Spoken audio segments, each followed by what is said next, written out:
আসসালামু আলাইকুম, সবাইকে শুভেচ্ছা। আপনি যদি বাড়ি বানানোর প্ল্যান করে থাকেন তাহলে এই পর্বটি আপনার জন্য খুবই গুরুত্বপূর্ণ। কারণ আজকে আমি কথা বলবো বাড়ি বানানোর সময় মানুষ সবচেয়ে বেশি টাকা কোথায় নষ্ট করে এবং এই ভুল কীভাবে এড়িয়ে চলবেন। বাড়ি বানানোর ক্ষেত্রে সবচেয়ে বড় ভুল হচ্ছে প্রপার প্ল্যানিং না করা। অনেকেই ডিজাইন ড্রয়িং ছাড়া প্রপার কস্টিং এবং প্ল্যানিং ছাড়াই বাড়ির কাজ শুরু করে দেন। এতে করে বারবার ডিজাইন চেঞ্জ হয়, মাঝপথে কনস্ট্রাকশন অফ হয়ে যায়, কাজ ডিলে হয় এবং ম্যাটেরিয়ালের ওয়েস্টেজ বাড়ে। তাহলে আপনাকে এই অতিরিক্ত খরচ কমানোর জন্য অবশ্যই কাজের শুরুতেই আর্কিটেকচারাল, স্ট্রাকচারাল এবং ইলেকট্রিক্যাল, প্লাম্বিং ডিজাইন ফাইনাল করেই কাজ শুরু করবেন। তাহলে আপনার পরবর্তীতে অতিরিক্ত টাকা খরচ হবে না। আরেকটি বড় ধরনের ভুল হচ্ছে সয়েল টেস্ট না করানো। অনেকেই ভাবেন পাশের বাড়ির সয়েল টেস্ট দেখে অথবা পাশের বাড়ির ফাউন্ডেশন কেমন হচ্ছে তা ফলো করেই নিজের বাড়ির ফাউন্ডেশন করা। কিন্তু রিয়েলিটি হচ্ছে একই রিজিয়নে আপনার মাটির কন্ডিশন ডিফারেন্ট হতে পারে। আপনি যদি পাশের বাড়ির সয়েল কন্ডিশনের উপর ডিপেন্ড করে নিজের বাড়ি তৈরি করেন তাহলে সেটা হবে আপনার জন্য ওভার ডিজাইন এবং অতিরিক্ত খরচ। আবার সেটা হতে পারে আপনার জন্য আন্ডার ডিজাইন, যার জন্য ইন ফিউচারে আপনার বিল্ডিং ড্যামেজ হবে, বিল্ডিং রেট্রোফিটিং করতে অতিরিক্ত খরচ হবে। তাই বাড়ি বানানোর ক্ষেত্রে অবশ্যই আপনাকে আপনার নিজের ল্যান্ডের সয়েল টেস্ট করে নেবেন, তাতে করে আপনার ইন ফিউচারে অতিরিক্ত টাকা খরচ হবে না। আমরা প্রায় কন্ট্রাক্টরের উপর ডিপেন্ড করে বাড়ির কাজ শুরু করি, ইঞ্জিনিয়ার কে ইনভলভ করি না। এটা একটা কমন মিস্টেক। একটি কথা মনে রাখবেন, কন্ট্রাক্টর কাজ করে আর ইঞ্জিনিয়ার চিন্তা করে।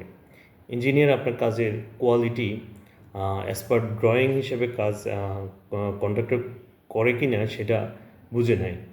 সো আপনি অবশ্যই ইঞ্জিনিয়ারের পরামর্শ নিয়ে ইঞ্জিনিয়ারের মাধ্যমে আপনার কাজ শুরু করবেন। এতে করে আপনার ম্যাটেরিয়ালের মিসইউজ হবে না, আপনার কাজ ডিলে হবে না, আপনার বারবার কাজ রিপেয়ার করতে হবে না। আরেকটা বড় ধরনের মিস্টেক হচ্ছে আমরা প্রায় কম দামের ম্যাটেরিয়াল খুঁজি। যদি কম দামের রড, কম দামের ইট, বালি, সিমেন্ট এগুলো পাওয়া যায় সেক্ষেত্রে আমাদের ক্লায়েন্টরা খুব খুশি হয়ে যায়। কিন্তু মনে রাখবেন, ম্যাটেরিয়াল কোয়ালিটি খারাপ হওয়ার মানে হচ্ছে আপনার বিল্ডিংয়ের ডিউরেবিলিটি কমে আসা। খারাপ ম্যাটেরিয়াল দিয়ে আপনি হয়তো সাময়িকভাবে আপনার কনস্ট্রাকশন কস্ট কম হবে, কিন্তু ইন ফিউচারে আপনার বিল্ডিংয়ের লাইফ টাইম কমে আসবে, বিল্ডিংয়ে অল্প সময়ে আপনার ড্যামেজ ক্রিয়েট হবে এবং সেগুলো রিপেয়ার করতে আপনার অতিরিক্ত টাকা খরচ হবে। আমরা প্রায় সময় দেখি ক্লায়েন্টরা কন্ট্রাক্টের উপর পুরোপুরি ডিপেন্ড থাকে। তাদের মেন্টালিটি হচ্ছে কন্ট্রাক্টর আছে সেই ঠিকমতো কাজ করবে। এই জন্য তারা সাইট সুপারভিশনের জন্য কোনো ইঞ্জিনিয়ার রাখেন না, কিংবা টপ সুপারভিশনে ডিজাইনার অথবা আর্কিটেক্টদের ডাকেন না। এতে হয় আপনার কন্ট্রাক্টর কাজ ভুল করে, ড্রয়িং ফলো করে না, এই জন্য বারবার কাজটা ডেমোলিশন করে আবার নতুন করে করা লাগে। আবার অনেক ক্ষেত্রে কন্ট্রাক্টর ড্রয়িং ছাড়াই সে হচ্ছে কম রড দিয়ে মালিক পক্ষকে খুশি করার চেষ্টা করে। এতে আপনার কাজের কোয়ালিটি খারাপ হয়, কাজের ওয়ার্কম্যানশিপ খারাপ হয়, যেটির জন্য আপনি ইন ফিউচারে আপনার মেনটেন্যান্স কস্ট বেড়ে যাবে। বারবার ডিজাইন চেঞ্জ করা একটা কমন আমাদের সাইকোলজিক্যাল প্রবলেম। আমরা অনেক ক্ষেত্রে কনস্ট্রাকশনের মাঝপথেও আমরা ডিজাইন চেঞ্জ করি। আপনি মনে রাখবেন, বারবার ডিজাইন চেঞ্জ করা মানে হচ্ছে আপনার বিল্ডিংয়ের কস্টিং বেড়ে যাওয়া। অবশ্যই কাজ শুরু করার আগে আপনি ডিজাইন ফ্রিজ করবেন। আপনি শুরুতেই আপনার যত ইনকোয়ারি আছে, আপনার যত জিজ্ঞাসা আছে, আপনার যত হচ্ছে এই প্ল্যানিং থাকে সেটা আপনি অবশ্যই ইঞ্জিনিয়ার, আর্কিটেক্টদের সাথে শেয়ার করবেন। সেই হিসাবে আপনি বিল্ডিংয়ের ডিজাইন করে ডিজাইনকে ফাইনাল ফ্রিজ করে আপনি কনস্ট্রাকশন কাজ শুরু করবেন।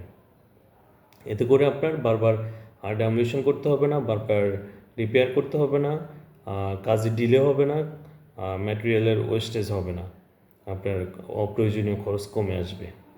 আরেকটি বড় ধরনের প্রবলেম আমরা ফেস করি, যেটাকে আমি মিস্টেক বলবো না, এটা আমি বলবো প্রপার প্ল্যানিং এর ল্যাকেজ। সেটা হচ্ছে আমাদের ক্লায়েন্টরা ফিনিশিং ওয়ার্কে অতিরিক্ত খরচ করে। ফিনিশিং ওয়ার্কের কস্টিং অনেক ক্ষেত্রে কনস্ট্রাকশন কস্টকে ছাড়িয়ে যায়। সেটি হচ্ছে অতিরিক্ত দামের টাইলস, পেইন্টিং, ফিটিং, এগুলা ক্লায়েন্টরা পছন্দ করেন।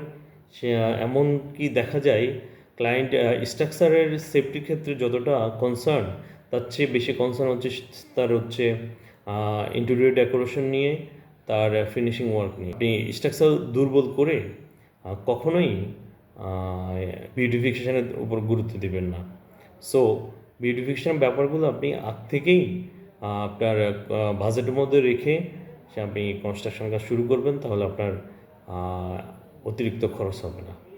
পরিশেষে আমি বলবো, বাড়ি বানানো মানুষের জীবনে একটা বড় ধরনের ইনভেস্টমেন্ট।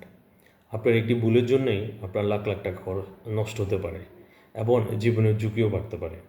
তাই বাড়ি বানানোর ক্ষেত্রে অবশ্যই আপনি প্রপার ডিজাইন ফলো করে এবং এক্সপার্টদের পরামর্শ নিয়ে বাড়ি কাজ শুরু করবেন। এতে আপনার অপ্রয়োজনীয় খরচগুলো অবশ্যই কমে আসবে। ধন্যবাদ।